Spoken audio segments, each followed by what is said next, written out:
Hello friends, welcome to Sandy food channel. ఇవాళ నేను మీకు చూపించబోతున్న రెసిపీ చికెన్ కర్రీ. సింపుల్గా స్పైసీగా చికెన్ కర్రీ ఎలా చేయాలో ఈరోజు నేను మీకు చూపించబోతున్నాను. దీనికి ముందుగా మీకు 1/2 kg చికెన్ కావాలి. చికెన్ ఈ విధంగా స్మాల్ పీసెస్గా నీట్గా చేసి పెట్టుకోండి. వీటితో పాటు కారపొడి 4 tablespoons కారపొడి, 4 tablespoons ధనియాల పొడి కావాలి. అంతేకాదు ఒక చాప్ చేసుకున్న ఆనియన్, 10 నుండి 15 వెల్లుల్లి రెబ్బలు, చెక్క లవంగాలు కూడా కావాలి. వీటన్నిటితో పాటు మనకు ఎండు కొబ్బరి పొడి కూడా కావాలి.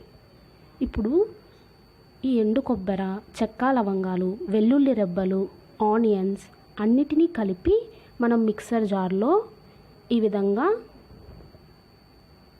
బ్లెండ్ చేసుకుందాం. ఇది పేస్ట్ లాగా అవ్వడం కోసం ఇందులో నేను కొంచెం వాటర్ కలుపుతున్నాను. కొంచెం మాత్రమే కలపండి, మరి ఎక్కువగా కలపకండి. ఇలా వాటర్ కలుపుకొని పేస్ట్ లాగా ఈ విధంగా బ్లెండ్ చేసుకుందాం.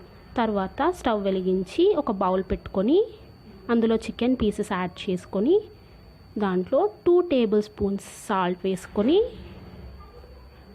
1 tablespoon పసుపు వేసుకొని ఎంచక్కా మిక్స్ చేసుకోవాలి.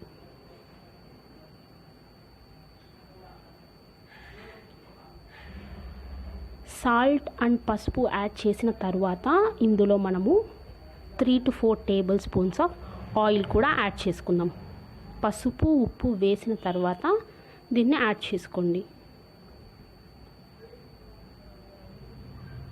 ఇలా యాడ్ చేసుకొని ఒకసారి మనం అన్నిటినీ మిక్స్ చేసుకుందాం. మీరు మిక్స్ చేసేటప్పుడు కాస్త స్లోగా మిక్స్ చేయండి, చికెన్ పీసెస్ విరిగిపోకుండా ఉంటాయి. ఇలా మీరు మిక్స్ చేసుకున్న తర్వాత మనం ఒక మూతని మూసేసి 10 నుండి 15 నిమిషాల వరకు వెయిట్ చేద్దాం. అప్పుడు ఈ విధంగా మనకు బాయిల్ అవుతూ ఉంటుంది. ఈ స్టేజ్లో మనం ముందుగా రెడీ చేసి పెట్టుకున్న పేస్ట్ని యాడ్ చేసుకుందాం. దాంతోపాటు కారపొడి, ధనియాల పొడిని కూడా యాడ్ చేసుకుందాం. అలాగే 2 glasses ఆఫ్ వాటర్ని కూడా యాడ్ చేసుకుందాం. దీన్నంతా ఒక్కసారి మిక్స్ చేసి తర్వాత ఒక మూతని మూసేద్దాం.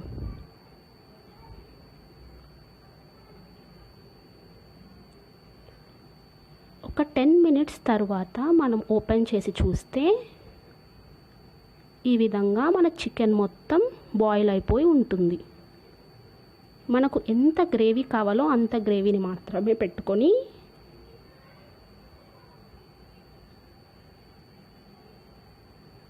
దింపేసుకుంటే ఎంతో టేస్టీగా స్పైసీగా ఉండే చికెన్ కర్రీ రెడీ అయిపోతుంది. చాలా సింపుల్ కదా ఫ్రెండ్స్. మీరు కూడా తప్పకుండా ట్రై చేసి ఈ చికెన్ కర్రీ ఎలా ఉందో కామెంట్స్ రూపంలో నాకు